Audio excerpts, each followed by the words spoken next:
It's not surprising that a lot of people might not even realise that the European elections are just around the corner. Given the choice ordinary people are usually faced with, successive Tory and New Labour governments have shown what they're all about and who they really represent.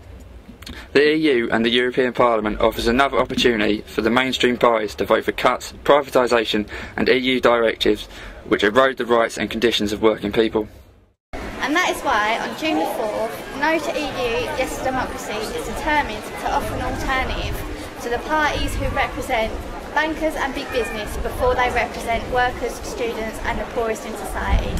No2EU offers that alternative. We're an alliance of trade unionists, of political parties and of community campaigners who stand against the boss's EU, against the attacks on our rights, our pay and our pensions, and against the attempts to make ordinary people pay the bill for the bankers' mistakes. Well, I am supporting No2EU, Yes to Democracy because although I think I support the European Union itself, I think the European Union is just going on a way that is not supporting, it's just supporting the big businesses.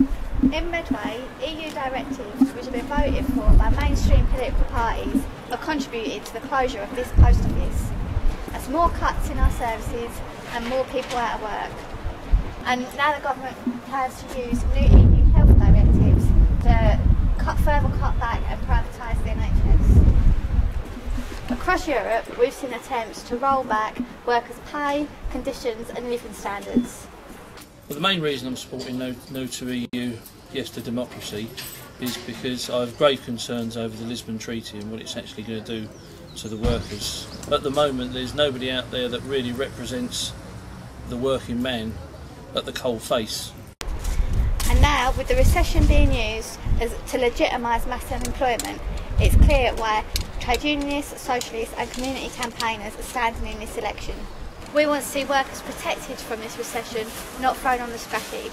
We want to see decent free education for young people with training and a decent job at the end of it, not £30,000 worth of debt and no job at the end of it. We reject the Lisbon Treaty and the notorious EU gravy train. In June 2009, there will be a real alternative, the pro-big business parties and the lies of the far right. No2EU will be standing candidates across Britain, and if you want to see an end to undemocratic EU directives and would like to see bankers rather than workers pay for their crisis, then lend us your vote on June the 4th.